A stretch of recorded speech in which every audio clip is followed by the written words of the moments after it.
Hello and welcome to Chainsaw. I'm Jim. I'm Sam, not the pretty normal one. And I'm Eddie. And where was the revving? Someone else has to do it this week. No. Damn it. Oh, there it is. God damn it. So, yes, Chainsaw, your favorite Chainsaw Man podcast is back. Now, post-anime. So we have no anime to talk about. We will only be talking about manga. You've entered a manga-only zone. That's why that discussion board down there is it's twice as long as when the anime was coming out, because we got so much more to talk about now. I'm excited for Chainsaw Man Final Season Part 3, Part 1. Can't wait. Oh, God. So we're going to be talking about chapters 116 through 118 of Chainsaw Man Part 2. And then stick around... Yeah, Time's Unbreakable. Then stick around after the fact. We're going to talk about another one of Fujimoto's one-shots, Sasaki-kun ga Jadan Tometa, which I believe... Sasaki-kun catches the bullet. Thank you. Spoilers.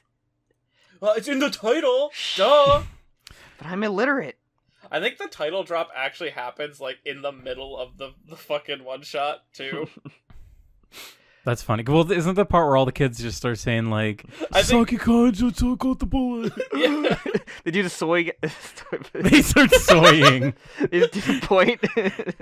All right, we'll get to that. Well, let's talk about Chainsaw Man first. Okay, we're going to talk about the chocolate starfish and the hot dog flavored water. Yes. Chapter 116. I love the little, like, wrap-up aquarium arc. I like how quickly it's resolved, too. Like, That's Chainsaw Man, baby. Very much like the original Eternity Devil arc. I like at the time when we did the last recording, this chapter had been leaked itself, so I only knew slightly what was happening. But, Same. It still was better than what I had read, which is a nice thing. Like, even when Fujimoto stuff gets spoiled, I still enjoy it. Because, I mean, when you see a spoiler of, like, they bond, it doesn't mean a lot. When you actually read it, it's like, okay, this is actually very, very good. More than I expected. Yeah, I actually avoided those leaks, thankfully. I don't want to jinx myself, but I haven't heard anything about future chapters having leaks. It was only that was up to this fear. one. Yeah, I think actually after the chapter after this one also leaked, but it was only 6 hours before the chapter went up versus like multiple like a week before it went up. So it seems like whoever was leaking is either been fired and another person has taken that out, or they are fucking not leaking nearly as far out anymore. Maybe the chapters are being more protected, and like this is just like the time it's uploaded. It's not clear what the leak is or where it is, and I'm pretty sure it's probably still happening. If it happened now, it's probably going to continue to happen. So it's always good to try to avoid that. Yeah, I generally just try to avoid that shit. Period. So. Hell yeah. All I follow on Twitter are fan artists they're like Japanese fan artists that I can't understand anyway. So even if they were to spoil things in their text, it's just don't hit that translate Japanese button to me. Don't hit the translate. You have the option. It's like the spoiler tag.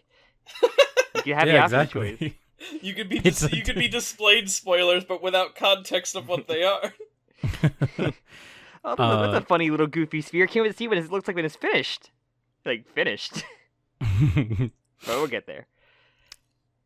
So I love the like little callback to the starfish. It's very funny. Yeah. Other Kobeni, I guess we still haven't gotten a name for them at all. Co-brother, Benny, whatever you want to call him.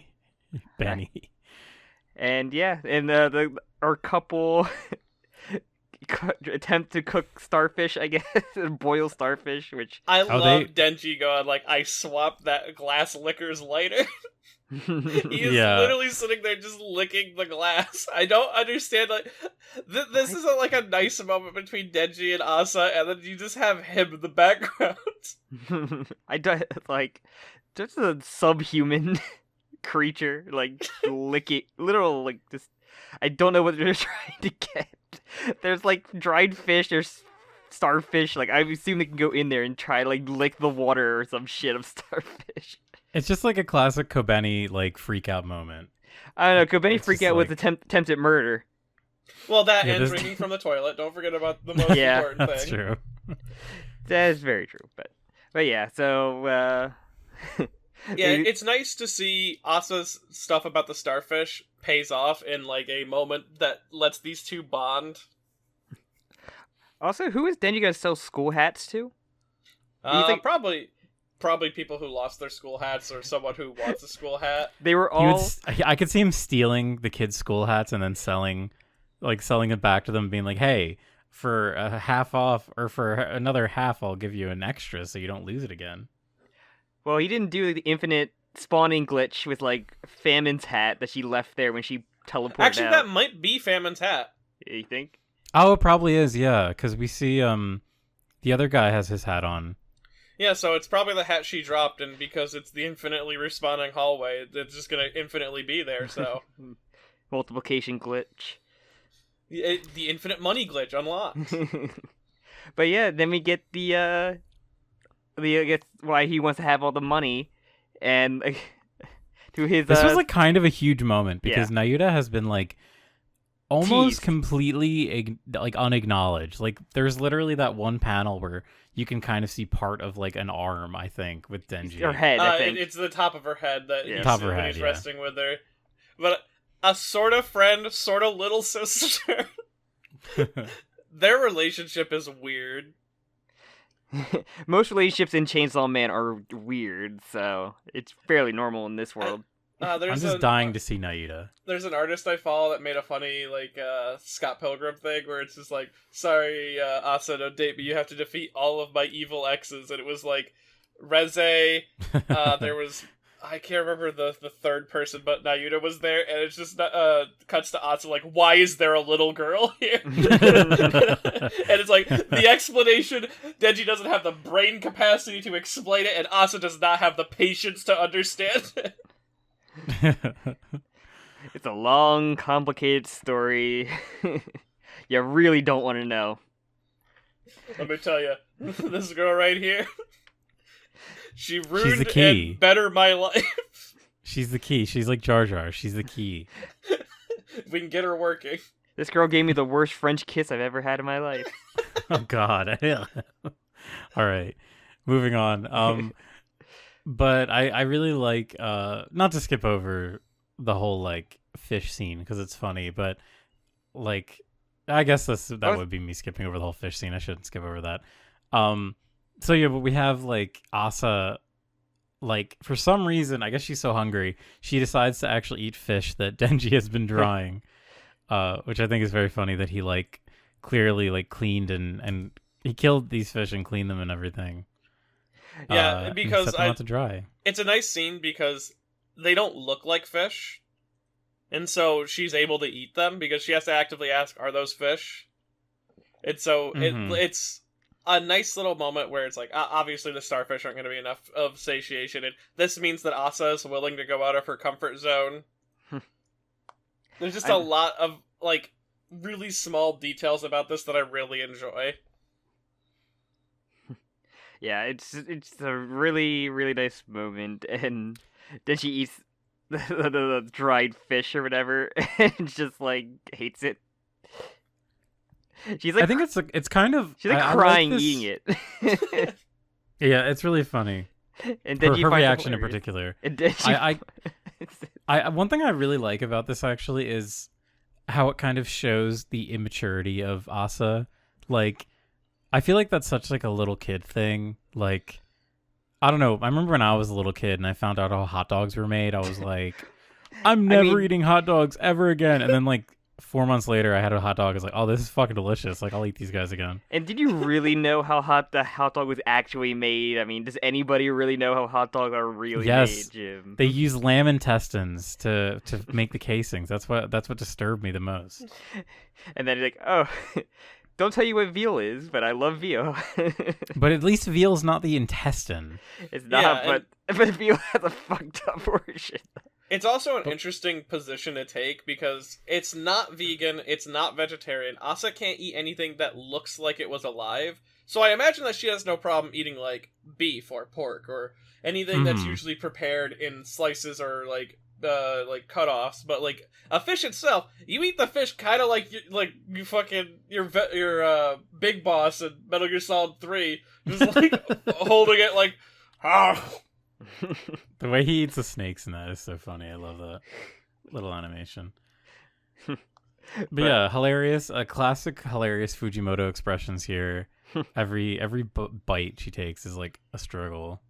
Oh, so I just like how charming Denji is, and that like you're what you say is totally boring, but you're interesting to watch. It's such a blunt compliment that, oh man, I love Denji. He's so simple-minded. He's wonderful. Denji is like the most wonderful character ever, and I love him for it. And then we have this wonderful scene to like piggyback off that. He turns into power. Yeah, the part where she like she channels power for a second. And Denji has like a little moment where he's like, "Oh, you remind me of someone." I was like, "Oh, I love this moment so much." It's very good. It's just someone posted that panel and just like, "Oh my god, it reminds me of Power and Denji's relationship." I'm like, he's literally saying it. Doesn't and it had like 10,000 likes. I'm like, what the? It's like actually text. It's not even subtext. It's also just like, it's cool to see Asa confident in herself. Like, this is the first person who's paid her. Remember her at the beginning of the series where she saw two people just being a couple, and she's like, ugh, die. Like, I hate them. Yeah. I mean, and she doesn't have her other side of herself cock blocking or making fun of her. So. Yeah, that's why it's such a fun arc, because we really we don't get all the internal dialogue like we normally do. We just see how Asa is like handling things. Man, I love Asa. She's so good. She's great. She's like totally steals the show. It's insane how like I never would have expected Chainsaw Man Part 2 to have like a character like Asa just come in and totally overshadow like all the other characters. Yeah, it's there was the conversation about with the volume release. I think it's Volume 2's release. Denji has been sort of put aside to where a bunch of the supporting characters go, and some people were upset about that, thinking like, "Oh, this is Denji's had his soul shown by a new character." And I'm like, yeah, but like Asa's so good though. Like they haven't degraded Denji in any way. He's still who he is, and he's still sort of the central focus because he's Chainsaw Man. But, like, following Asa's perspective, I've grown such an appreciation for this character and how Fujimoto can write just really strong, but, like, not good people. There's, like, a fun realism to her. Like, she embodies, like, I know everyone jokes about she's, like, the femcel, but, like, there's a reason why, like, the term incel and like, femcel in comparison are, like, terms like these are like actually speaking on like real personalities that people have, even though of course it's like hyper dramatized on the internet when you see people talking about incels. But having like this girl who's like a total outcast, she's gifted this strange and horrible power, like her reaction to it is just so entertaining, and like every chapter I'm so curious as to where the story's gonna go. I mean, we literally had that part where she's just like observing people to find out who to turn into a weapon, and Lily has to justify like who is and who isn't like a target. Yeah, and like she's in such a weird position where she needs to have some sort of emotional connection to the person she would kill, but she doesn't want to kill any good person, and she can't kill any bad person because that'd be just a waste of time. So to be useful, she needs to make these personal connections, which, when you had no friends beforehand, is gonna be really fucking harsh on her. She literally has to become like a pickup artist, like, to win. And you know what's fun? Seeing somebody interact with Denji from, like, you know, an outside person. You're not following Denji, so it's nice to see, like, how to interact with this fucking goblin man. Yeah. Especially since we still haven't done the she now knows thing. Yeah, and especially someone who has horrible social skills like Asa. Like, how do you interact with somebody who, like, interacts with people the wrong way? He takes all like the renegade options in like any kind of choice. But yeah. So their ultimate plan, which we don't find out until the very end, is to start collecting all of the stray money It's that a- has been left in like the infinite loop. It's a money stealing montage essentially. It's great. I also like them running down the hallway is in clear reference to Asa and Yuko Oh when yeah. they're running through the streets. Oh my god, it is. Damn. It's just such a nice little scene, and then like the fucking they collect 1,000,000 yen real fucking So fast. Infinite money I glitch. did the baby. math. I did the math. They would have had to have gone through the loop 66 or 67 times Jesus. to collect that. Because they were only getting 15,000 per loop, so. But they had Wait. such a good time. They loved it. If like, can you throw the hats into the sack just so you're gonna sell them? Did that count to the total? Or do you need the actual money? No, that's all windfall. That's all extra. Damn. Also, I'd imagine that after they leave, I think like only one hat would be around. I can't Well, imagine why.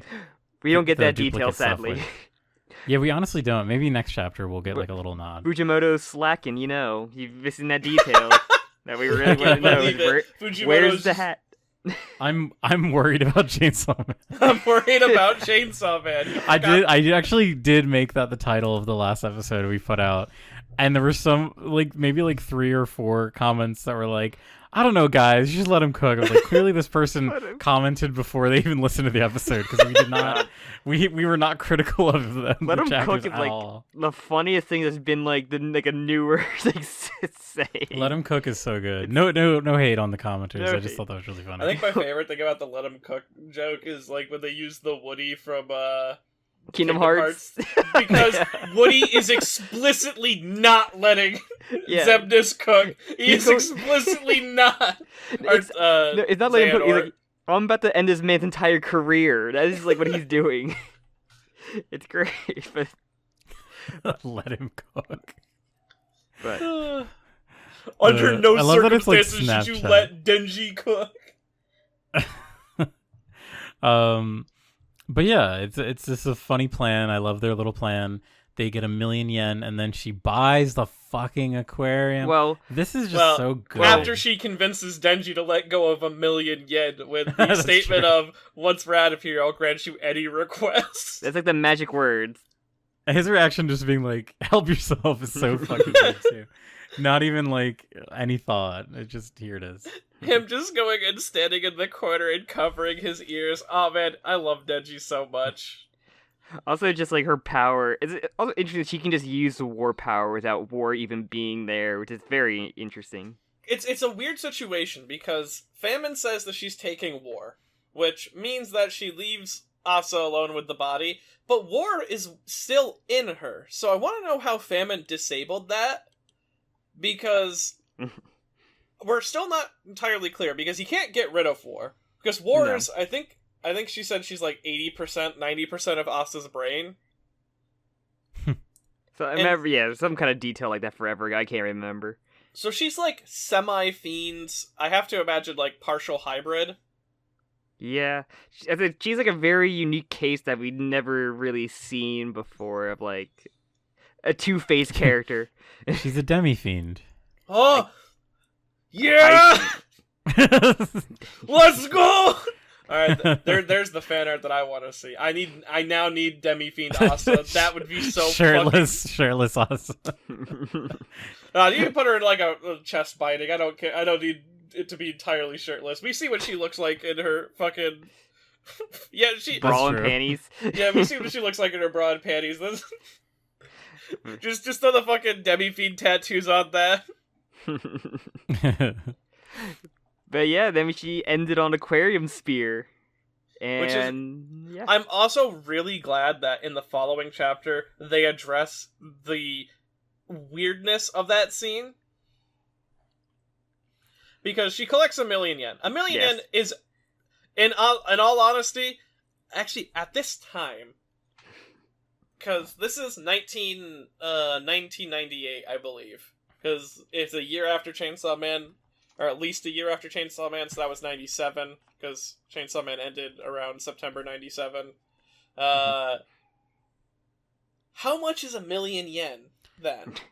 Wow. So apparently, I'm looking at equivalent. A million yen then would be like a billion yen now. Oh my god. Oh wait, no, that's not true. I was like, I can't read. What? I'm squinting, and it's like a million and 14,000 yen. Okay, how much is that in American? I'll do the math really quick. And how much is that in Bitcoin? How much is a million? It's like $7,000. I don't think it's 7,000. I think it's like 70,000. A million yen is 8,000. It's like almost 8,000 USD. Well, either way, I it's don't not think gonna. it's 8. 1 second. Hey, I just did the conversion right now. I'm really gonna say it doesn't matter because either one wouldn't be enough to buy an aquarium. I'm just saying. It's true. Yeah, that's what Google's telling me. And 1 million Japanese yen equals 7. Almost. Let's just round it up to. Wow! Holy shit! 8,000. Yeah, no, it is just 7,000. That's way less money than I thought it would be. So very hilarious that she buys the aquarium. Oh, yeah, I love how angry Infinity Devil is. That's because USD is worth less than a penny right now. Yeah, that's about right. So we mostly get with probably the major thing out of this chapter is the penguin. Love it. Yes, the penguin was so good. Oh my god, I loved it so much. When I like Denji coming to the realization that he is like, I'm not gonna be taking control. I thought I made up my mind not to follow this fucking obedient thing. I also just love the paneling where you see the background is just the building behind. The fact that the world is sort of returning to as it is. It just popped the building just poofed away, and then they're just back, and then he has the penguin. Oh my god, it's so good! I'm so happy for Denji. The friendliest penguin ever. It's perfect. He's waiting there for Denji. Are you ready man? Are you ready for when you go back to his apartment, Jim? He has Pen like an Evangelion, just coming out. No, but he's taken away. They take his friend away. They do take his penguin. That was the most heartbreaking thing in the world. I was so sad. We made a deal. He's now my roommate. He ruined with the dogs. But Infinity. I also the spear, the aquarium spear is so funny. Oh yeah, I love how simplified it is. It looks like the Lance really... Longinus. Speaking of Ava and penguins. Oh my god, yeah, it kind of it's like that, or like a joke weapon in Soul Calibur, where it's just a goofy ass weapon that's not serious at all. But the Infinity Devil being pissed off is so funny. He also looks so different now. Assuming that this is Infinity, because I don't think we get his name. We technically don't, but and it's I think that was the implication. Actually seeing its full body other than the head, really. Because we mainly just see it in the elevator and them chasing after them for a little bit. But he looks rad here. Also, way weaker. What happened in Infinity? he had debuffed by the stupid realization that 1 million yen was used to buy an aquarium, but she has that much willpower and perception. Yeah, I guess as long as Asa believes that she would own something, if she gave an equivalency of it, then I guess it works. Because she doesn't know how much it is to buy an aquarium, but so she doesn't believe it is. She's got to believe. But the best part about it is that the power of the spear didn't come from owning the aquarium, but from ruining it. By eating the starfish and the fish. That's true, yeah, because she feels guilty. Yeah, the ruining the guilt of ruining the aquarium. You're guilty over that. This is just like you. Surprised. There's also the chance. I was kind of thinking about the connection that it has with famine. There's a chance because it looks kind of weakened. When it comes out, I wonder if maybe famine was able to subjugate it and use her power. Maybe to, it starved him. From the sounds of how he talks, it seems like he made a deal with famine, and I have to imagine that Infinity is a bit weaker because one thing that we know about how the Chainsaw Man works is if it eats a part of the devil, it consumes a bit of the devil's power, making it weaker. It ate a bit of Yoru, war became weaker, and it erased every fucking major conflict from history. We had a long conversation about what that would do to JoJo. How did Denji beat Infinity originally? Wait, didn't Infinity in the hotel have a piece of the gun devil? Had a bit of the gun devil. Oh, he did. That's true. That's why he was stronger. Denji also beat it by grinding its blood and making an infinite, or a perpetual motion machine. So he was constantly eating pieces of infinity, stealing little bits and bits of its power for 3 days, I think. Yeah. So I think infinity has been super weakened by Chainsaw Man erasure. I can see that. Oh, that's really interesting, yeah. Also, Famine altered the deal. Rage, it didn't alter any further. And, yeah, we get an octopus tentacle. Dude, do we ever see when tentacles just pop out? Like, you never see like a full like octopus demon. It's just Yeah, I'm wondering if we'll ever see the octopus devil, or if it will always just be the tentacle. Be a Calgo from If Hunter we x do, Hunter. it probably means that Yoshida's gonna die. It'll be like a... Oh, man. I mean, he's What's already it? waving every death flag I can imagine. This dude is doing jumping jacks with how much people want to cut his head off. Also, Asa closes her eyes for it so she doesn't see him do that. No one's gonna know anybody's identity because of convenience, other than like. I guess Well, she That's was so true. She was welcome. I mean, she knows that Yoshida would be a seasoned devil hunter. They said at the beginning of the Aquarium arc. That's true. That is true. But she also had to turn to her other wolf inside of her. Yeah, and... she had there are two wolves inside of you. One of them is gay. One of them is gayer. You are gay. And then yeah, I do love what's it called? War, you're coming back. Yoru is so fucking good. I love her. Yoru, She's Yoru so good. much. Even after the end of this chapter, I would, if the end of this chapter went the way that some people thought it might, I still would have loved her. She's so good. I can't.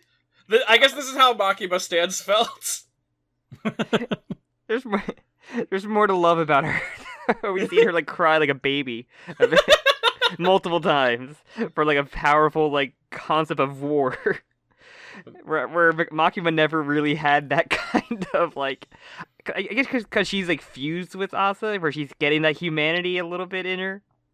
Where Makima was like no human in her other than she owned dogs. Yeah, she's getting like forced empathy. But I do love that she has a cheesy, stupid action movie one-liner. It is very funny. Like, and the shot of like all of like the sea life getting blasted so out good. behind It's such a Infinity's awesome. wonderful looking panel, and like that just makes me wonder when the spear hits, does it just explode out like an aquarium? are your gut or like part of Oh wow, yeah. I'm like, are part of your intestines shifting into like the sharks and everything as well? Like, it's I don't know, it's very cool. I can't wait to see this in CGI when the anime gets to it. In 2031. Yeah, same time when Party gets animated. No, man, she did that in front of all of the devil hunting groups, so they all recognize her as really strong.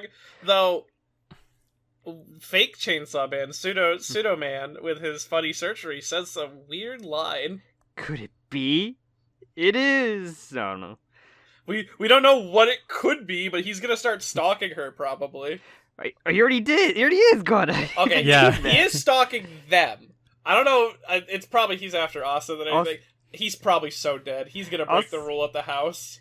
Also, she just loves sitting under like the rain of blood of like, just like she just killed a monster or a demon and just like showers under the blood essentially. Reinforcing she's the at power home. connection. Also, the smell of this is the smell of all these like Oh my fish god. and blood covered. Like she's be the smelliest date I've ever fucking think about. And then Denji deserves it. That's the kind of date he'd be good Well, on. Denji's already on a date during this. He's dating the penguin because he's like loving. Oh my god, he's so cute. I want him to keep him. And then we get the head. She's just sitting there menacingly with her head tilted like usual. Yeah, the infinite shaft neck. Oh yeah, she is doing the shot. Yeah, Yoshida just having the fucking that image of like the guy with his hair in front of his eyes. It's like so. It just looks more and more like Yoshida every time I see it. I see him. But yeah, Alex, those two are gonna come together. Yeah, those two seem to be aware of each other's existence. I love there There's a person who draws like cheapified Chainsaw Man characters, and they drew that interaction. When Famine leaves, she trips and falls and like lands between two buildings, but then looks back at him like that. Yeah, I love that she's like standing on a fence for no reason. I'm so curious about Famine. I wanted to know more about her. Yeah, this arc did a really good job at making me interested in like what is the main story of part 2 gonna be like. But poor Denji having his penguin taking over. Oh man, that panel is so heartbreaking. He's so sad. I love that we see it from like 2 different points of view too, and Asa just does not care at all. Like, man, Denji, what a sweet boy. So stupid. I just like, I don't know. I love this background reactions to Denji's stupidity, and like. But I do love the little like Walker Girl dome to her apartment. His big takeaway is that he got to touch a penguin. That's like all he cares about. Or like trapped for like several days. He touched starfish and fish and probably other aquatic sea life he fucked around with in that. I guess that's more than most people get if they go to the aquarium. You just get to look at penguins. Hey. You got to straight up pick one up and touch it. I got to touch a stingray at an aquarium before. Well, that's a kind of little cool. Like, yeah, the aquarium had like a little like petting pool, I guess, where you could just like pet like that, or like a whatever, just safe sharks. I forget sand sharks, I think they're called. Oh, sharks There's are sharks. awesome. I love sharks. Yeah, my uncle actually got killed by a stingray. It was horrible. Oh my crazy. God, was he Steve Irwin? Yeah. Who? Steve Irwin? I never heard. No, I don't know who you're talking about. Oh yeah, never mind. Made it up then. Wait, you don't know who Steve Irwin is? My uncle was Australian though. You get the fuck out of here. I knew it. If we weren't recording, I would have left the call. I knew it. It's like Jim never gets that serious on any podcast. Yeah, it's all facade. But yeah, we learn what Denji's final request was, and it's to go on another date with her, which it's so interesting to think why Denji would do that. Because like normally Denji, the old Denji is the classic like learns from his mistakes. Like he always wants like what he thinks he wants, but then he learns from his mistakes. This is like a Denji where he's like actually kind of taking a step back, letting things breathe, because he could have asked for sex. Like that's like obvious. I think that's what he probably thought of originally, but like he's matured as a person enough that this was an interesting date for him. I mean, last time he thought about getting that as a request, it didn't end well with like Makima, so it's gonna bite the hand. Because like if we think of all the requests he's gotten, he touched Power's boobs. That ruined made him miserable. Horrible. It ruined him for a good bit. He requested sex, killed all of his family. So maybe a step back, maybe just enjoying life. Let me go on a date with this entirely broken girl. It also like it makes me happy about Denji as a character, because all that we've seen him doing so far is being degraded at school to make like 5 cents. So having him like have something that he's interested in, it's like, oh, he's like happy about something in his life. All she's really seen him is like him stealing money in various amounts of scams, and just says like, oh yeah, because I'm trying to have a little sister kind of, and I'm gonna pay for her college fund. I'm like, he could be lying for all you know. That is very true. That does sound very sketchy. But they had a moment. They shared fish. They broke bread. Okay, but I also do like Denji wants to teach her how to have good dates, which is very nice to see. And the actual confirmation from Yoru is one thing I'm really happy about, and that's that Asa does then develop feelings for him. Yeah, yes. But unfortunately the cock blocker comes back. yeah, Yoru's like, yes, let's do it. The worst third wheel ever. All right, I do want to acknowledge something. So in the past, we talked about how we all kind of imagine different voices for Puchita, and I imagine like a very deep voice. Whenever Yoru talks, I imagine like sort of like Michael Clark Duncan, kind of like super. I imagine like a super deep and like empowered voice. I don't imagine it being Asa.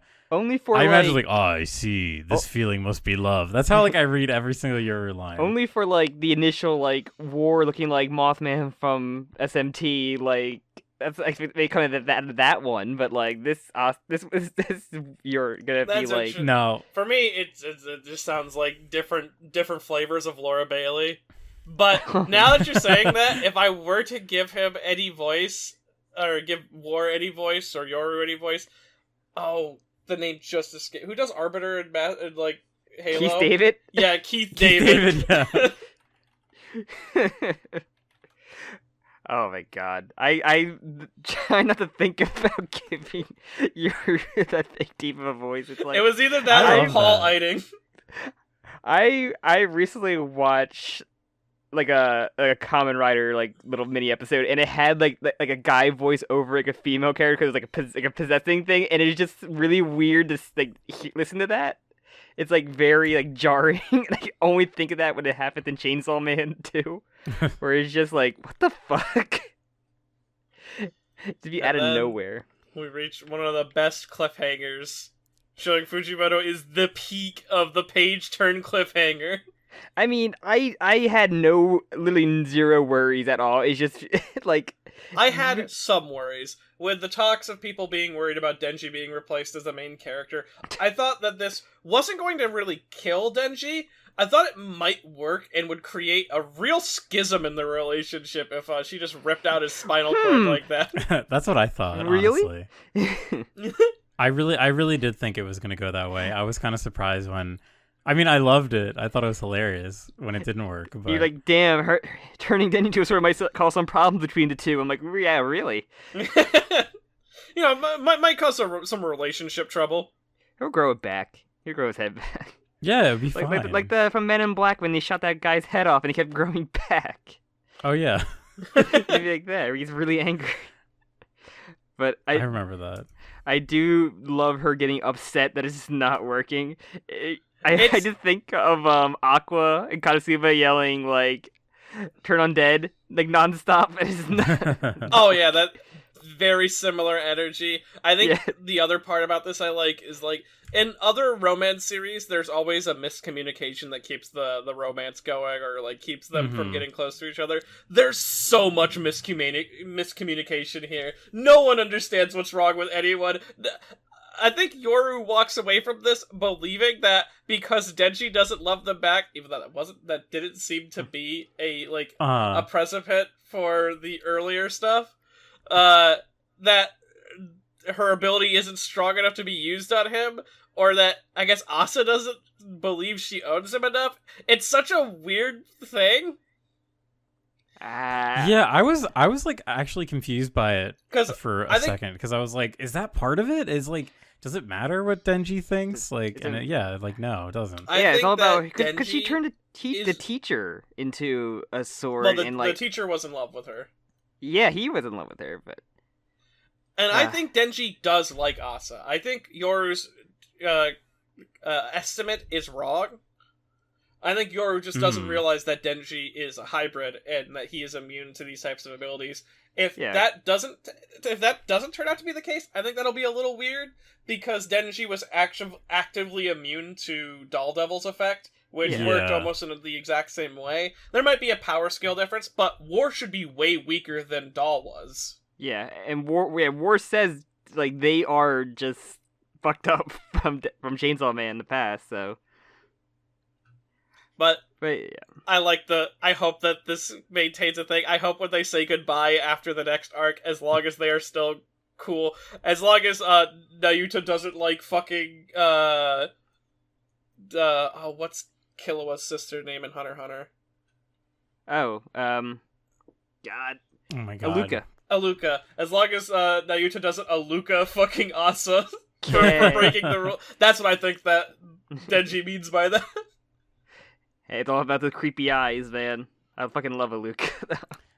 We mentioned this before we started recording, but it's insane how many like fan animations I've already seen about the next chapter, which is presumably going to be Asa meeting Nayuta, and it's just wild that like I don't know, like you wouldn't be totally surprised if it was like an anime with that kind of hype, but to have it on like a manga, it's really cool. Denji brings her over, like damn, there's a lot of manga. Hey, look, readers. Uncle Kishibe stopped by. And he Oh my drank God, all the yeah. liquor in our cabinet. Denji, didn't- you're a teenager. Why do you have liquor? Don't worry about it. No, like I didn't. All I had was like antibiotics in the medicine cabinet. Uncle drank Kishime pure showed alcohol. up again and drank the pure alcohol. All my Drank hand sanitizer is gone. How'd you put the sanitizer in a flask like that? Don't worry about Oh my it. God. Really, That's the most- really patiently. I made a deal Oh, with the that's so hand disgusting. sanitizer devil.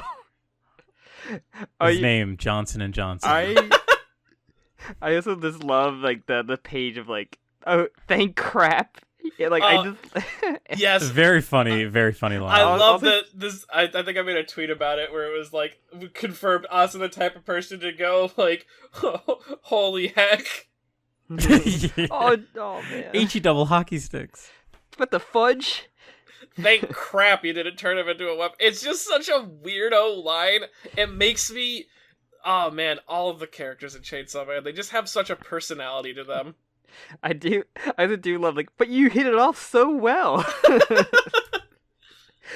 Like how Rory, like come on, how many dates have you been on? How you know what hitting it off really is like? Also, it's like, it must mean he doesn't like me that way, right?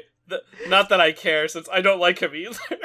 But yeah, but it's just like it's like an evil villain. Like, well, we'll take our time winning the boy's heart. Like, it's just so funny coming from this fucking loser of a fucking devil. Oh yeah, Yoru's so good. The way she talks, and like she's like, just avoid famine. She's crazy. I didn't recognize her at first, but I'm not gonna go into it. Yeah, just keep Hilarious. being quiet about famine. This doesn't want to talk about. I don't want to talk about it.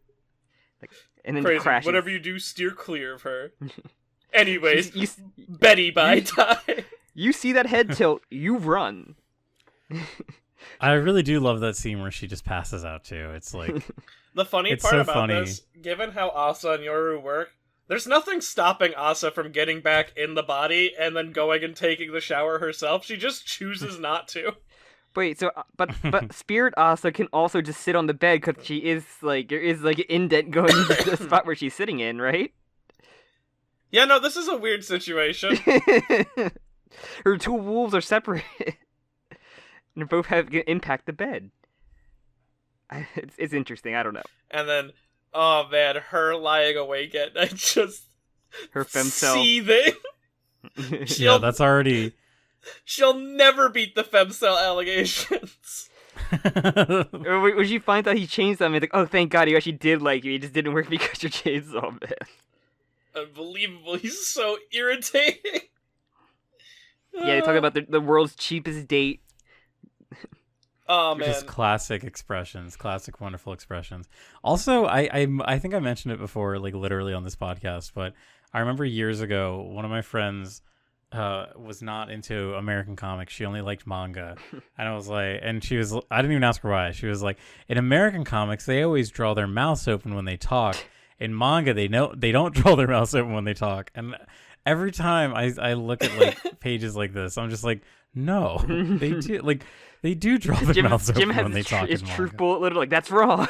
Literally. He literally have chainsaw man and said, no, that's I don't know why I can't I get think off this stupid. Everyone's mouth is open in this fucking page between Yeah. pages 10 to 11. I think there's only 2 panels where mouths are closed. She'd probably be like, oh, the only reason I watch anime so I can see these characters' mouths finally open for the first time.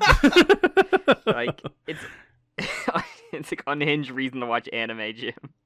I love that. But yeah, they want to go on a epic VCR, do a VCR date. Well, for no, cheap Denji as hell. wants to take her to the theater to watch mummy movies No. until 2 a.m. That's too much money. Going to rent a VHS rental, go to a Blockbuster and like renting out like the Mummy trilogy, or no, only the first Mummy might. The first Mummy movie. No, I think these are old. I'm pretty sure these are like old movies. The first Mummy is not even out yet, I don't think. It's First that- Mummy 9. What year is the first Mummy? 99, I Is believe. it 99? I thought maybe 98. Yep, it's 99. Okay. they're gonna watch the original like Universal Mummy movie, I guess. No, I mean, it'll be mummy movies non-stop till 2 in the morning. Let's go. Which I love the idea of Denji considering the perfect date to be just going to a movie The theater. Makima date. Yeah, it's just the Makima date again. Going to a movie theater and watching a bunch of movies and hoping one is good. And hoping they cry at one of the Mummy movies. Which, man, that date will be really awkward if Asa tries anything, because Denji thinks, like, this perfect date is them sitting in silence for 10 hours. Or you'd be like, oh, Dr. Jekyll, Mr. Hyde's on. Asa's like, I hate this movie. Why does it seem so familiar right now? Oh my god, that'd be perfect. There's like all various movies that just somehow relate to their situation. I would love that. It's just a way for Fujimoto to like draw movies that he loves into his manga. And then we get the tease that, okay, we can do it at my house, but you have to follow the rules or you'll die. Worst case scenario, you'll die. And then we see Though I do really like the panel of Asa saying, like, is that no good? Then we don't have a date. And it just forces Denji into a corner. Yeah. It's like when you have the guy in Phoenix Wright about the break, and he's like hit that level and just freaking out. So I love the idea of in the next chapter, like, Asa, to try and make Denji like her, like, pushes him down and, like, tries to, like, do sexy move on him. And then, like, in the corner, like, the door cracks open a bit and Nayuta's just, like, staring at her and, like, don't touch it. But before that, we're also going to have the class president of the Chainsaw Club, like, follow them, I'm assuming. Yeah, he is definitely stalking one of them. I have to assume it's Asa, given that he saw her do something really cool, and she saved him after he cried for Chainsaw Man to save her, or save him. So, I think he might think Asa is Chainsaw Man. Even though she made a spear, like... Listen, he's not he's not the smartest guy. Yeah, I was gonna say, this club isn't, like, hasn't had the brightest people in it. Like, so... Yeah, a lot of people are making guesses of how the date's going to go, and for some reason, do we think that she'll recognize War in her right away? Like when she gets there, like she'll know, oh, you're one of my sisters is inside of you, like weird thing like that. I really want, because I think War is going to have she didn't have a reaction to famine, and I think she's going to try to ignore, Control or Nayuta unless there is some bad fucking blood, because Makima, if you remember, is the one who mentioned them being all sealed away. She wants to live in a world without war, famine, and I think it was death. And so there might be some real bad blood between the two. So wait, one way to find out. We still have some other sisters that we don't even know about. Have you guys seen Erased? I know of it. I have, yeah. I'm just imagining as soon as Yoru sees fucking Nayuta, it's just that scene when the mother punches her child. Jesus Christ. I forgot about that. That stays in my memory because that's just so ridiculous. I really liked Erased until I didn't. I think that's what I heard about Erased in general. It's like people like liked it at first and then hated it. Erased was pretty good until it kept going and got really, really bad. It got like really, really bad. But I also, the thing is, like, she'll just end up liking her like right away or some shit. Where then you get so afraid that she's gonna like murder her, but she's like, I like her. She's funny.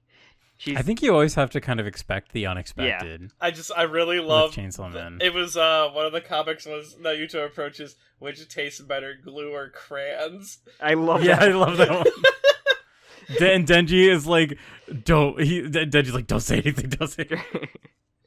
Also, just like how this man is also the class, the club president is gonna like spy on them, see all this horrible no context shit, and just like freak out even more.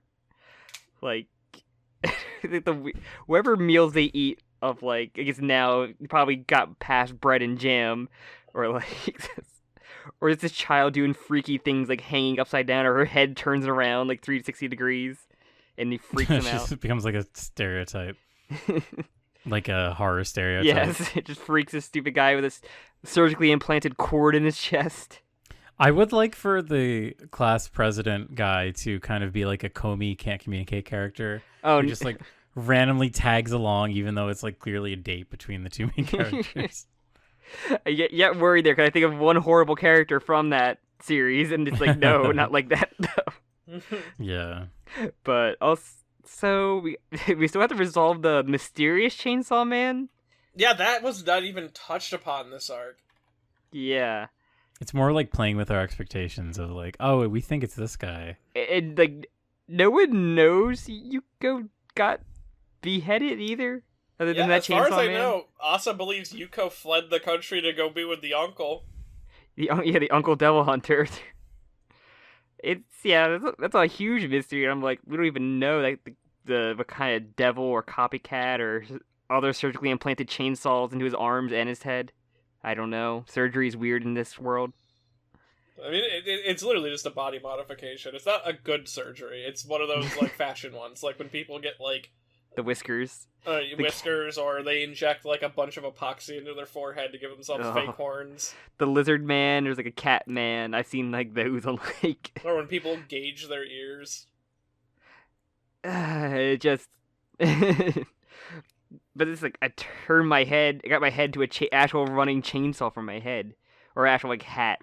I mean, they sell chainsaw masks for actual like, cosplays. So one of those crazy people got it actually up and running functionally. I guess it's possible.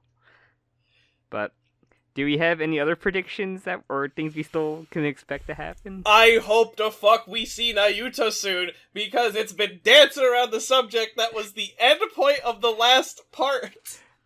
All right, okay. What if the next chapter starts like, "Well, Danielle, the great date. See you next time."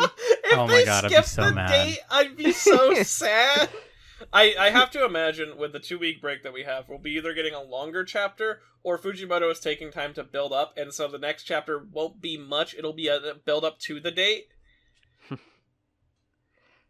This is like the date prep. I thought they would be going like immediately afterwards. Did they say a date? Like, I thought it was like later that day was gonna be the date, and not. Well, I mean, like... it could be Asa on her way to the date, and then a spooky devil shows up, and she's gonna be late. Oh no! And she's running to the date with Denji with toast in her mouth, and she just crashes into fucking Reze. Oh my god! He was also going to his apartment for a date. What if she goes to Denji's apartment and it's just like there's Reze there, there's Kishibe there, Kobeni's there, fucking Yoshida was not invited, but he's also there. Okay, no, what they are there, but they're the name of each of the dogs. Or one dog is Kobeni, one dog is Aki, one dog is Power. Like just named after all the people he knows. If he names his dogs after the people he knows, oh, that'll be so sad. Except for, like, he'll name one Kobeni and he goes, I don't know, this one just came to me eventually. What about that goldfish over there? That's Beam. That's Beam. I love Beam. I don't trust Denji with a goldfish at all. But, alright, anything else then? I got nothing. Yeah, not that I can think of. I think that this was a solid set of chapters. It was a nice, like, simple, completely fucking bizarre date. I mean, it was just super funny. The date could not be normal with either of these two characters, so.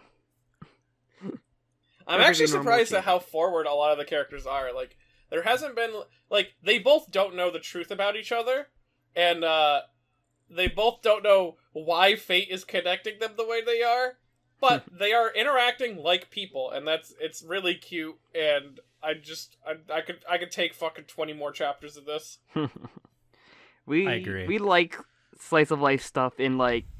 If Fujimoto decided that part 2 was just fluffy slice of life mixed together with, like, scary monster sometimes shows up and gets owned in one chapter... That's great. Like I'm kind of done with battle shonens. They just drag on too long. Just give me the fight in like one page and then move on to the fluff. Give me the fluff. Give me the baseball episode, the beach episode. They should make an anime where every episode's the baseball episode. The baseball episode is such a good concept. We need more of that in this world. God, I really wish that was like an American trend too, or like sports festival episode. Like you see, like The Office, they have like a sport. Actually, there probably is a sports festival episode of The Office. It's just not called. I've Sports seen Festival. the episode they play basketball in The Office. Yeah, that's basically the same thing. Same thing. Office That's is the Haikyuu episode. like. Oh wait, no, sorry. Kuroko no Basket. I mean, any sports show on TV in like America is like super serious drama show and not like a fun superhero show. Like, I can't really think of any. That's like not Breaking Bad. Yeah, what sport they play in Breaking Bad, Jim? Badminton. That's what Breaking Badminton is. What it should be called then. I didn't even set you up for that one. Okay. All right. I want to shift gears. You want to to move shit? on to. I want to shit.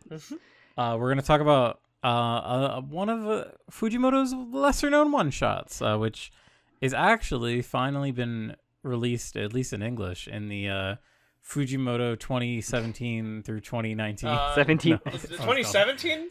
No, it's from the age 17 to 22. I know. So This is the yeah, second this one we're doing. Yeah, so before the anime started, we just covered the two chickens clucking around in the forest. In the or whatever it's apocalypse. called. Yeah. Yeah. Niwa Tori ga Ita. And this has Wahita. been officially translated, because now we have the official name, the English name, not just a translation of the nursery rhyme. This is what Viz decided was a good name. A couple clucking chickens were still kicking in the schoolyard. That's That's the Yu-Gi-Oh! great. GX theme song. That's awesome. Oh my god. I really like that. They did a good job, Viz. That's one point for Viz. But so yeah, today we're gonna talk about Sasaki-kun and how he's epic and he catches the big bullet. His epic catch. Now, this one is, like, it's hard to go over, like, the story, because it's just, it's comprised of, like, 3 scenes, and a lot of it just comes down to the absurdity and, like, belief. Because, one cool detail, and it kind of leads into the main arc of the story itself, and that's that Sasaki is reading books on gods, any different types of gods, like, all about, like, the books here translated to, like, traditional gods, Greek gods, all about mythology. Oh. So he is obsessed with the concept of, like, deities and deification, and that's why when he looks at his teacher, someone who's, like, this representation of, like, the peak of some people's lives, the person that has all the knowledge, they would come off as divine or like a god. I love how she's just like in a sweatshirt too. Like hoodie. She's not made out to be like this gorgeous like anime babe with like humongous bazoongers. She just has like a hair clip and she looks like a woman. Also, just Fujimoto's art style is like, it's different. Like, oh yeah, no, this character-wise. is very much early Fujimoto. Yeah. This is like pre-Fire Punch. I think this is 2013 when he was like, Yeah. he was 17, 2 years. This was around when he was 19. It's just so fascinating to see like early art style of his. Like, Oh yeah, and yet it still looks really clean. yes. No wonder this guy went on to be the peak fiction person he was. The environments here are great, and like, He uses a lot of screen tones too, which is kind of interesting. and I feel like he doesn't really use those I as would much in recommend Chainsaw to Man. everyone who has read it before, because it's been available for a while now. It's been available due to the fan translation. I think it's like Fallen Angels fan translation. They did a lot of the Fujimoto one shots, but they're so poor quality scan wise. Like the blacks are like black bloated dots. I can't recommend enough to pitch in like $6 and buy the like volume collection. you can get them physical now too. You can get it in physical. I actually have a physical and a digital copy because Fujimoto is very, very, very good. Gotta pay them, man. I think I recommend it wholeheartedly. Check this out in its like proper digital glory or proper physical. I mean, the physical doesn't look as good as the digital, if I'm going to be completely honest. And that's because a lot of scans of manga come from a physical copy that's reconverted back to digital. this is like we're seeing as limited amount of lifespans. This is from manuscript to publish.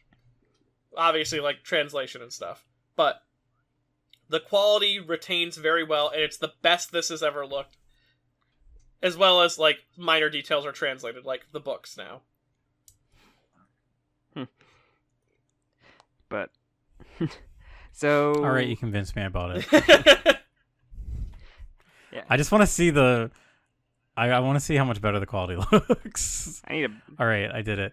Congratulations. Oh yeah, it does. It does look nicer. You just saw buy a manga in real time. This is great. True. I feel like I've done my duty. I've convinced people. I honestly really just wanted to check the screen tones to see if they were like. Yeah, he uses a fuck ton of screen tones. Oh yeah, in this. no, this is definitely its experimental phase. And I also like this is an interesting story about like glorification of a person versus when reality literally comes crashing in the form of a fucking terrorist. Yeah, he's not a terrorist. He states that he's not a terrorist. Yeah, he's not a terrorist. He's just here to cause terror and get revenge. And fuck a teacher. Yeah, this is like, man, this.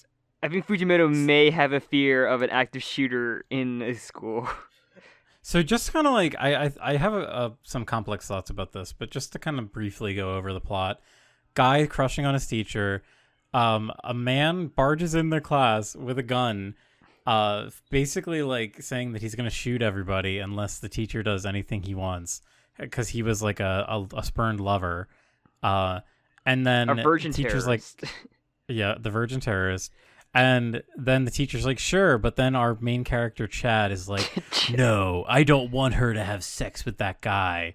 And he basically breaks the laws of physics by catching a bullet out of midair. Hey, he that the guy doesn't shoots break him the with. laws of physics, because as the law states, there's no 0% chance of anything.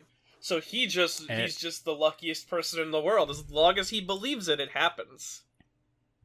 Right. It's true. And so, yeah, the one thing that is like kind of given to his character is that his father died when he was young, and he wants to be an astronaut because he thinks that his father, who was an astronaut, is on the moon. And he's like, I got to go to the moon to check, and I won't know unless I go to the moon. And this whole idea, as you said, there's like nothing is like a true 0% chance. There's always like a tiny chance that it could be real. But so he goes on this long ass like monologue where after he proves that he can catch the bullet, he's like, oh, I'll just lie and say I'm from the future. And he lies and basically makes up a whole story for the shooter, the terrorist, to get him to stop terrorizing them. And the guy believes it. He falls for his lie, which is really funny. Well, I mean, if someone caught a bullet and told me something, like, not even just, like, kind of grabbed it out of the air. I shot at him and he grabbed it. Yeah, no, whatever he said is probably true. I mean, he passed all the skill checks, Jim. He rolled good. He literally did. I was thinking about that when I read this. Like, this guy literally just keeps rolling nat 20s. Like the DM is trying to like fuck you over, but like you just keep rolling. You DM cannot believe it. So he had no other way to just go with it. One of the funniest gags, though, for me, or one of the funniest like setups is, so the guy, the terrorist, they keep saying he's a virgin, or he keeps speculating he's a virgin, but he's like, you know what, you are gonna go to jail, but after serving 20 years, you're gonna find your wife, and you're gonna have to save yourself. You're gonna have to stay a virgin so that you can have sex with your wife when you get out of prison in 20 years. You're a good Christian man. You wait for your wife in the future. It's just very funny because I think he even thinks about like with this guy's actual future, and it's like, oh, he'll go to jail and like become homeless and die. Well, he like, says that. Yeah, he says, I'm gonna go to jail, man. I'm gonna be fucked. But then, yeah, so he wins. The guy presumably gets arrested. We don't know. But then it's flash forwards 20 years in the future. Our main character, Sasaki, is now on the moon, the first Japanese on the moon. And there's a line where, like, he basically, like, totally laughs at the idea of his father being on the moon. He's like, oh, of course, like, my father never would have actually been on the moon. Like, that was just kind of like a lie that he told himself. And he's having like a conversation with his god teacher. Is that like the implication? Yeah, here? no, he's talking to his teacher in some way. Either she's working at whatever space station, because she said she would support him and she would believe in him, or maybe she really was a god. It's like sort of supposed to be left ambiguous on like what the whole deal is, because what's important about this story is more about like the belief in yourself, even if you believe in something impossible, can motivate you to do something grand. And yeah, I think the real cynical edge to it, because I feel like there's always a bit of a cynical edge to Fujimoto's work, is that like lying to yourself is good, and like the way that he kind of brushes off the way like, oh yeah, there's no way that my father would have actually been on the moon. That was like a silly thought, but it was what motivated him. It got him to the moon. Like he was able to achieve his dreams because he like believed his own little lie. I think that is like really profound in a way I was not expecting. That's why like I think I can't remember if I said it on recording or not, but right after I read this, I just like could not stop thinking about it for like the next 20 minutes. I was like really kind of mulling it over in my head about this idea of like I guess it kind of goes into like mentality is everything, and like with a negative mentality you can't really change anything, but if you create a mentality for yourself to lead to success, then you might get there. I guess it's kind of like The Secret, which is not a favorable comparison, but if you're aware of what The Secret is. I am not. So The Secret is a pseudo-religious book. I think it's actually a very religious book. I'm going to try and find it. But it's basically like a Christian self-help book about how the secret in life is to just want it. Like, you have to fucking want it. And if you keep wanting it and you really want it your whole life, God will grant your wish. Like, I can kind of do that's my understanding of it. This story is a lot about self-motivation and a belief, because it almost feels like a story in the embodiment of it's that line from Gurren Lagann, don't believe in if you can't believe in yourself, believe in the me that believes in you.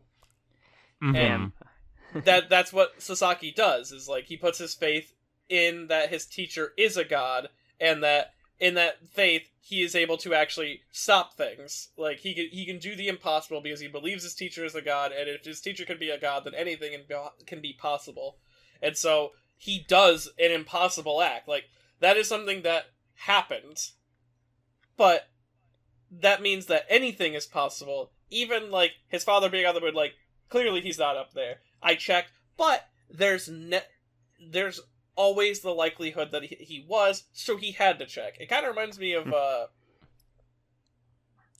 doing the best you can with what you have. There's a spoiler for Kamen Rider O's. It's not a big one, but one of the character motivations for the main lead is you can't help everyone, so the best you can do is help anyone within arm's reach. And like he stretches out his arms and show like, I can help this much of the world because I believe I can.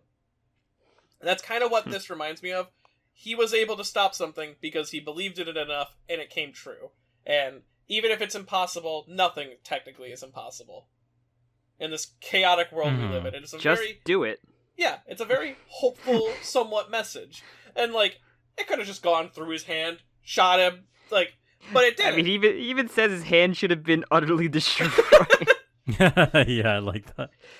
I just think it's interesting because there's something, like, kind of juvenile about the idea of the story, but, like, there really is like something there that has stuck with me, like this idea of like the whole like impossibility not being real. Like there's always a chance for anything, and I guess it just kind of ultimately boils down to like the belief that like there is some possibility of things working out. Like ultimately you're swaying towards positivity rather than like pessimism or negativity. And I think that's nice. I think that's a nice little message, even though it's conveyed in like such a bizarre way. Oh yeah, and this is like a weird position in Fujimoto's career that I imagine like the writing here was him trying to be positive about something, because he expresses his emotions through his one-shots and through his manga, And at this time, there were 2 previous one-shots before this that are not archived anywhere online. They, I think, were posted to a Jump submission app, and they like got runner-up and stuff. And we don't know what they look like. We don't know what they are. I really wish this collection had them, but I think they're just gone. And he at the time might have been worried that like his dream is slowly getting out of reach. I don't know if that's for sure. I'd have to look into that. But it feels like someone trying to be hopeful for the future. And as he describes in his little like note at the end of this, that I don't have a note in mine. Oh yeah, because it's in the volume the collection release. Because he added a little thing there. Yeah, you get put down that $6 for that sick Fujimoto fact. I read the post. Up the price to $3. They won't let me use PayPal. I will not give them any more money. No, the digital version's $6. The digital version. Oh yeah, but I can't buy it via browser though. They're like, not only did he take influence from another series, which was Sasaki Sensei, which I'll have to look into that now, but it looks like it's a drama. It's like a TV drama. Oh, okay.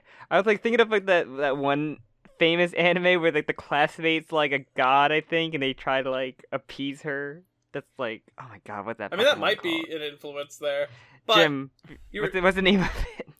Wait, is that something we've watched? No, is it the girl? She has like the white uniform and like white light blue. Like, what the fuck? I've seen that girl and everything. White uniform, light blue. Maybe it's that one. I think. Oh yeah, that is Haruhi. Yeah, she is a god. She is a god. Okay. I briefly thought of that too, when reading this, but not for very long. But the cool thing about this is you mentioned like you were looking for the cynicism in it, and it seems like, at least according to this note, the cynicism might have actually been removed because he talks about in the final act. I remember waving between drawing Earth or drawing a meteor in the final scene. Yeah. So given that, technically we don't know. Because it's in black and white, and sometimes details get lost no matter what. We don't know what he's actually reaching out towards there. It looks like Earth covered in clouds. It could be a meteor as well. Earth looks very, Earth is like very interesting looking in it. Like, the ocean's like very dark. Like, yeah, I didn't even think about that. Like, I just assumed because he's like, yeah. Yeah, it's funny this one like really made you think. I remember I had that exact feeling reading a Goodbye Eri with like one like that. I kept thinking about it like all day at work after I read it. Yeah, Goodbye Eri really hit. But yeah, he's good. Fujimoto, he's really good at injecting a lot of thought into his work. His work is so emotionally packed that like, when I read something that he really puts a lot of heart into, I think it was either Goodbye Eri or it was Look Back that I read, and I was like, huh. And I just kept thinking about it, and then I just like cried for 20 minutes. Yeah. He is such a unique creator that I'll fucking read anything that he publishes, even stuff that I don't think is very good, like, go ahead. I really don't like Just Listen to the Song. I think that was a very poorly timed one-shot. I forgot about that one. Because a lot of people see that and just go, oh, I get what Fujimoto is saying here. He's saying don't think about his work as enough. It's like, that's the stupidest takeaway you can have from that. Like, sure, there is an element to that because he is venting. That's what he does with his one-shots. But the real, like, element of Just Listen to the Song is the expectations of the follow-up. You know what he was going to do afterwards? He wrote Chainsaw Man. It became the biggest fucking thing in the world. It became the biggest thing without like any anime to help it grow in popularity. It was like the biggest thing manga-wise across the world, which is like unheard of. And then in multiple interviews, he talks about how I really hope people don't expect like I made Chainsaw Man in this specific way, and I really hope people are going to enjoy part 2 because I don't know what to really... This is what I had planned for part 2, and it might not be what you're looking for. He put out multiple warnings in different interviews, And that's what Just Listen to the Song seems to clearly be about. It's about Fujimoto's nervousness with the follow-up, because the end of Just Listen to the Song is a follow-up song that does not do nearly as well, and people immediately lose interest in him. It's very interesting. And I wonder, like, cause he wrote like what 3 one-shots in between. Yeah, part 1 I think and 2? it's Goodbye Look Look Back, Goodbye Area, and Just Listen to the Song. So I mean, he's probably going through a lot of stress of like thinking about a possible follow-up to the biggest breakout manga from Jump in like who knows how long. Yeah, he talked about in the little commentary note about Two Chickens in the Garden that Look Back is sort of his feelings during, or it's actually at the end of the thing, that Look Back was written as a way to express his feelings of going to school and trying to advance in life after the big 2011 earthquake that fucking ruined Japan for a good bit, that the devastating one. It made the wall's eyes. Yeah. Yeah. God damn it, Julian. Why can't you just leave me alone? Can't run from me. He'll chase you to the ends of the earth. Yeah, he'll pursue me to the ends of the earth, because, like, I'm being pursued currently. Pursue. Haha. You're gonna get fucking wonder-reviewed. Good luck. Do you wish to pursue me? No. I'm gonna leave. Bye. And then wonder-reviewed like, damn, got me there. Figured it out. If he just leaves, I can't beat him. Damn it. But yeah, and how many of these one shots are in like this? Like 4? Yeah, they're the first 4. First 4, and there's another 4. Yeah, and then there's another.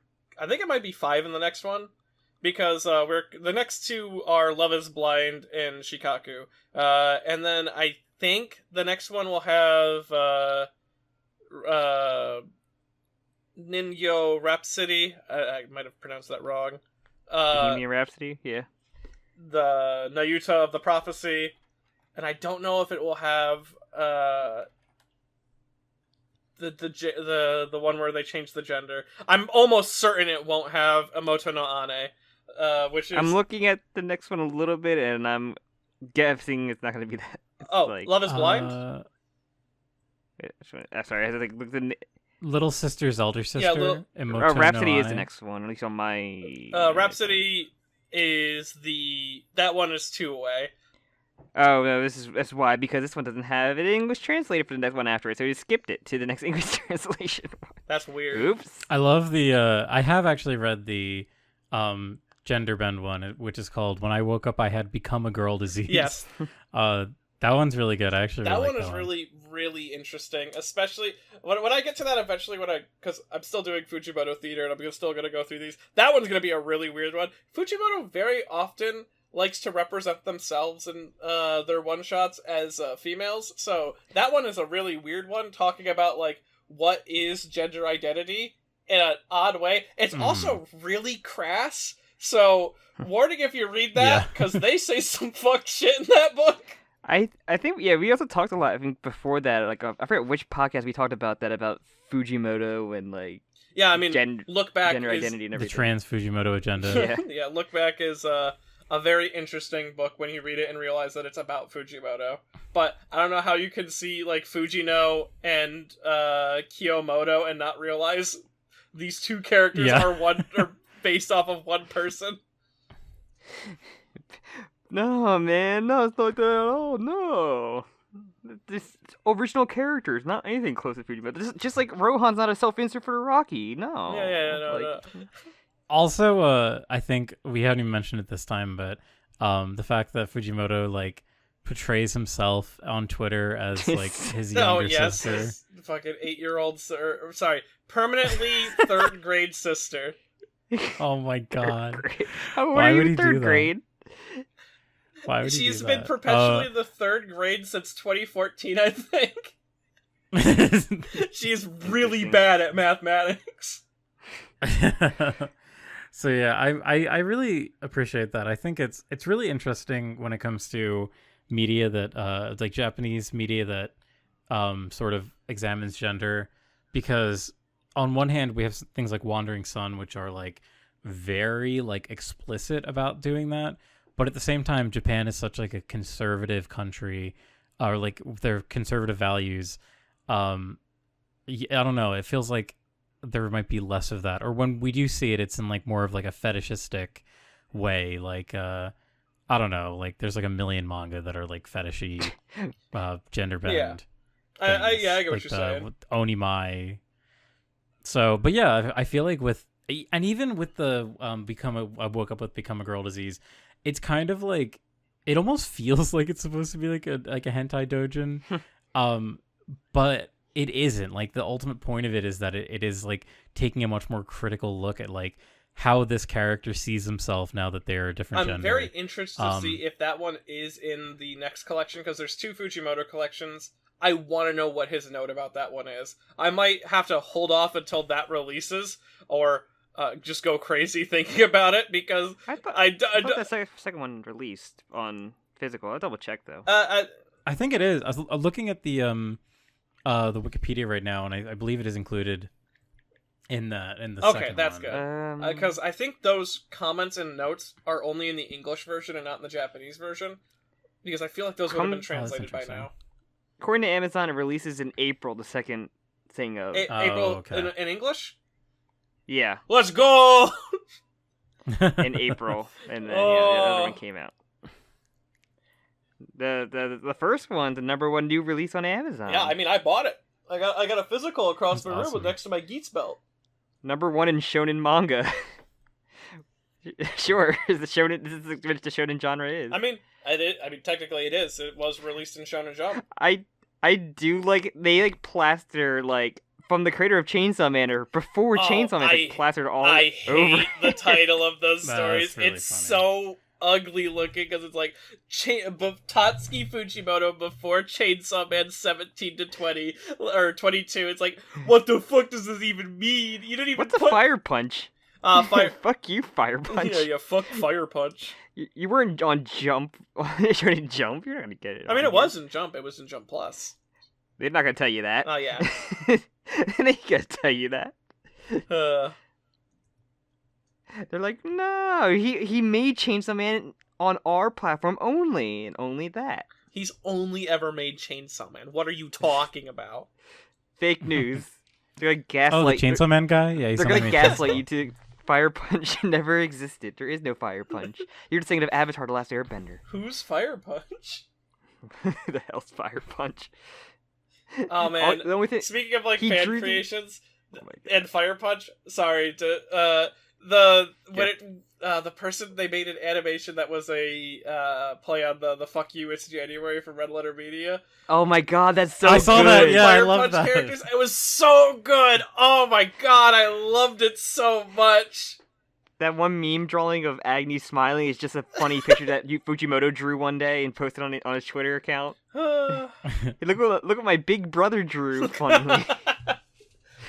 I love when Fujimoto has to tweet as himself, and so he's like, my little sister gave me the phone, so I'll be tweeting as her for the next hour. Or tweeting as myself for the next hour. You gotta respect the commitment to the bit. You really gotta respect it. That man, kayfabe above else. He will never drop kayfabe, like, ever. Ric Flair you gotta respect salutes that. this man. Like, it's so fascinating. Like, certain, like, I feel like there's a couple like artists too. They just never will reveal what they look like, or just have like they'll only ever go by a little like. I mean, that's actually becoming a weirdly common thing right now. Yeah. So I see like the magazine where like it's like notes by the authors, and all of them have like their own avatar or whatever. Like, it's very interesting. Yeah, with the big three. I hate. Oh god damn it! What did the three main people that really got me back into reading like Shonen Jump Weekly, which is Gatoge, Akatame, and Fujimoto. Mm-hmm. All three of them actively hide their identities. Fujimoto has like I think a video and an image around, and people think that the baby pictures in the Fire Punch volumes are of him. I'm not sure. I actually would Well, believe that they are just random baby pictures more than they are his. But I mean, you can't get his identity off of those baby pictures unless someone like tries to do it. This is a rough idea through an AI of what they look like in 30 years or whatever. There's video of him on Nico Nico Dougan back when he was more of an online person, because he used to go by a different online handle, and there's art from him before he like got into Jump. So Fujimoto has a previous identity that some people have found, and we kind of know what he looked like back in like 2014, and he was just like a young Japanese-looking guy. Then Akatame actively hides their identity. For a long time, people weren't sure if they were a guy or a girl. I think they now have been more confirmed to be a guy, but they use... I think the last time they did an interview, they sent a Mekamaru statue that they talked through. And then Gitoge of Demon Slayer fame, actively no gender. I think there was the I know that one. What? I know that one, the Demon Slayer mangaka. The Demon Slayer mangaka, only represented by a little funny alligator wearing glasses, wants all of their identity hidden. It's very possible that Kohei Gitoge, I think, or it might be a different first name, is entirely a pen name. Koyoharu Gitoge is entirely a pen name. I think there was an event with the Hunter x Hunter thing for Takahashi, or not Takahashi, the guy who writes Hunter x Hunter, Togashi. Yes. He had a big museum recently, and some of the people who contributed, Gitoge contributed and was listed, or it was not listed under any gender, just as their name. I know Togashi uses like a dog. His avatar. He's made it very apparent how much of what he looks like. I don't know what he looks like right now. Yeah. I just imagine he looks like the guy from SpongeBob in like all the body wrappings.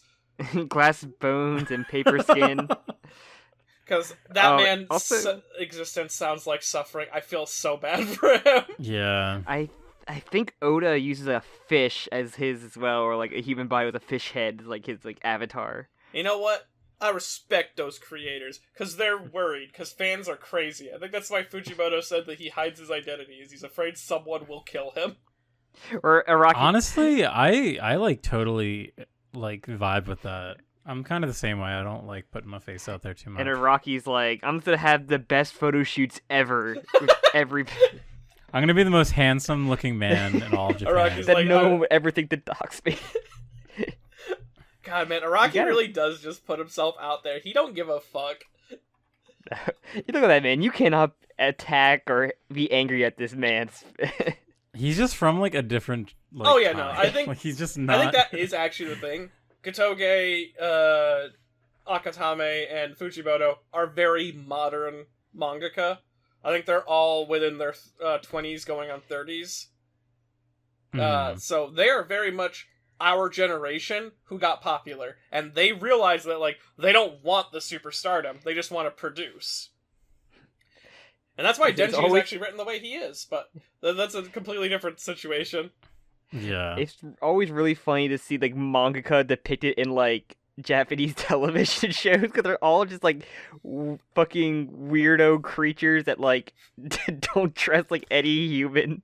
They just like to make their funny little pictures. They are literally just a wacky anime character, and like design-wise. Yeah, they sit inside their trash house and they draw pictures. It's like every like Sentai, every Super Sentai Kamen Rider season usually has like interacting with one of them, and I'm like, these are like these are just creatures. It just makes, because like there's always a little bit of truth. Like, do you remember that fucking image of, speaking about him, Togashi? Back when like Hunter x Hunter was revealed, and he's literally sitting in a room in trash, surrounded by garbage. It is so fucking eye-opening. That's like what you think like Japanese things of like otakus to be like.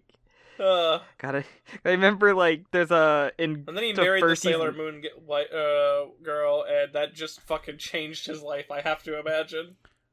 In the grid. I hope so. Like you literally like how do you live like this? Like I remember in the Gridman anime, they go into the one girl Akane's like house or apartment, and it's just like littered with trash bags from the hallway to her room, and it's like that's probably how Takashi's house was. this is like it's like actually horrific. Like I can't imagine living in an environment like this, let alone like the fact working. he's like laying down casually, like it's fine. Oh, I know he's playing Dragon Quest.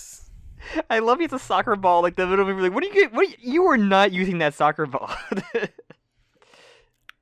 And then I like when he makes his own self-insert character. I'm the trash. Who is oh my also, god, yeah.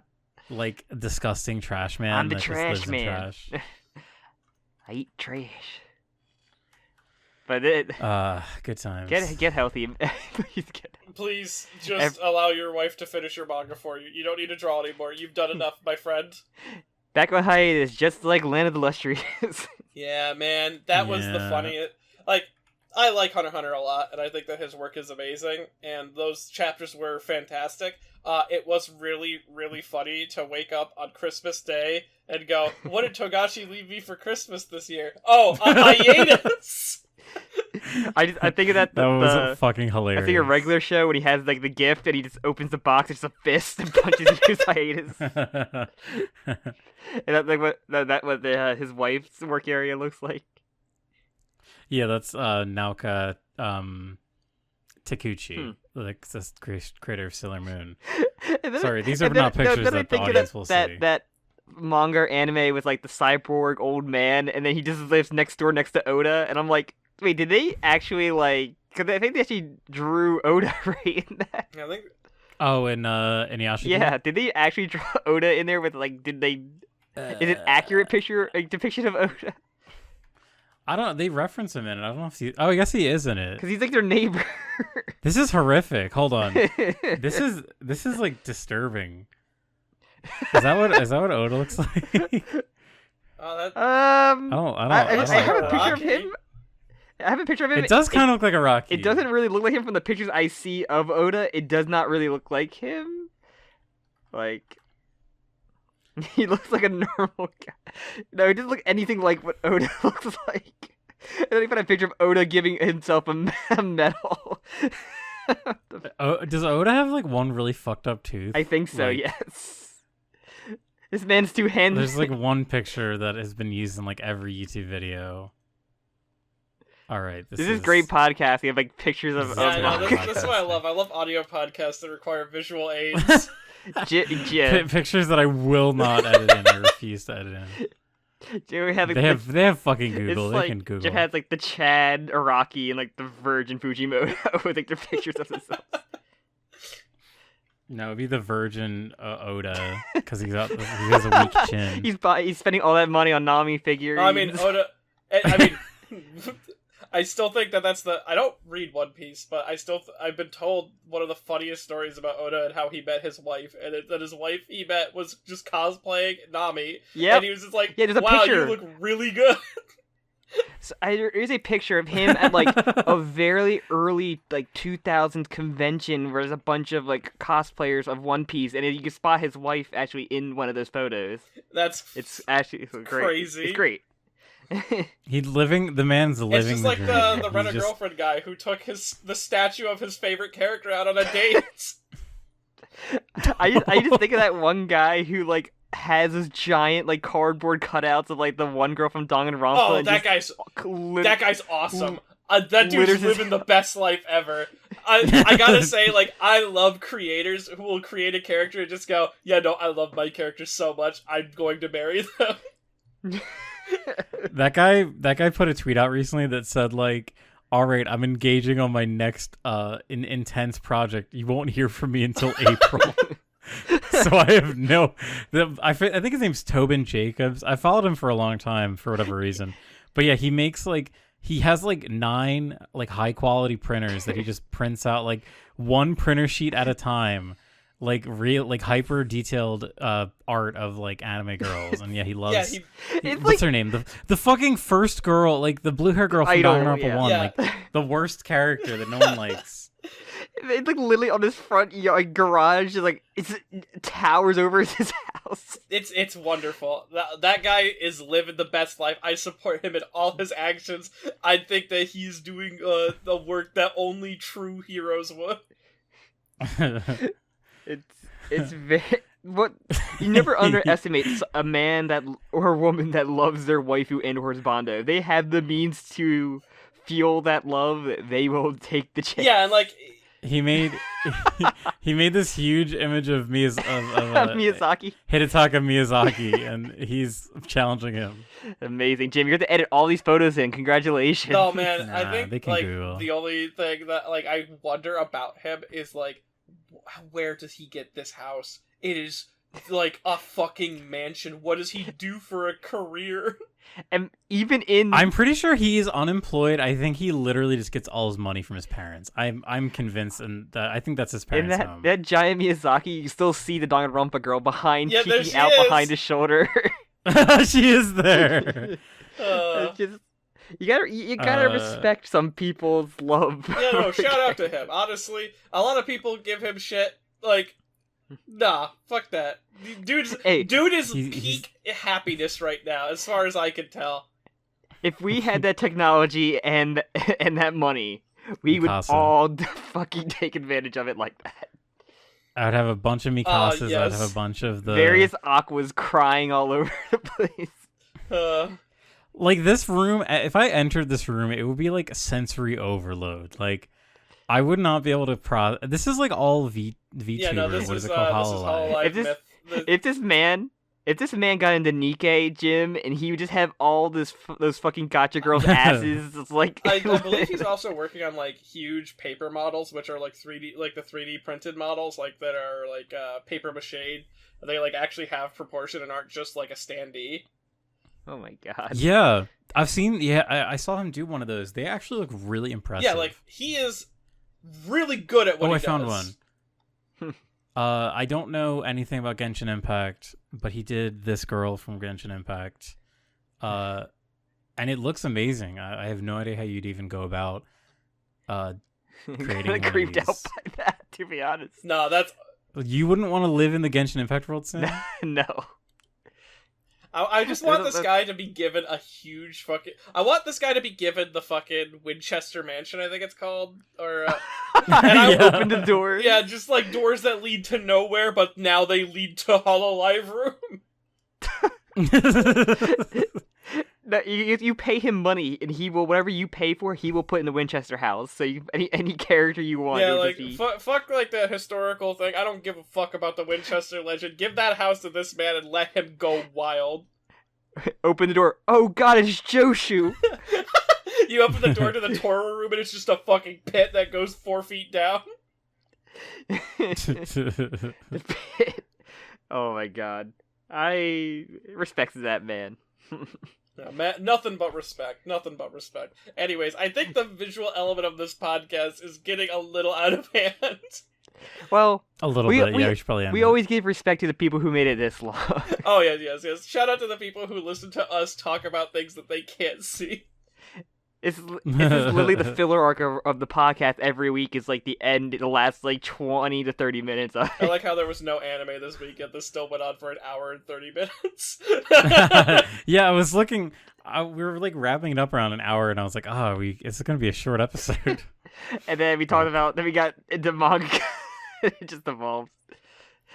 That's just how it is here, folks, at JOKAKAKA. Hey, this is Chainsaw Song.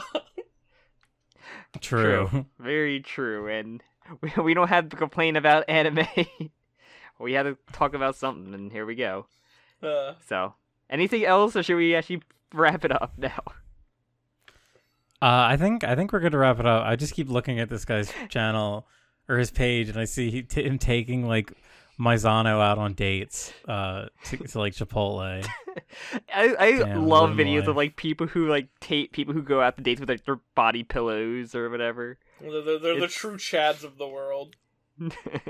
But yeah,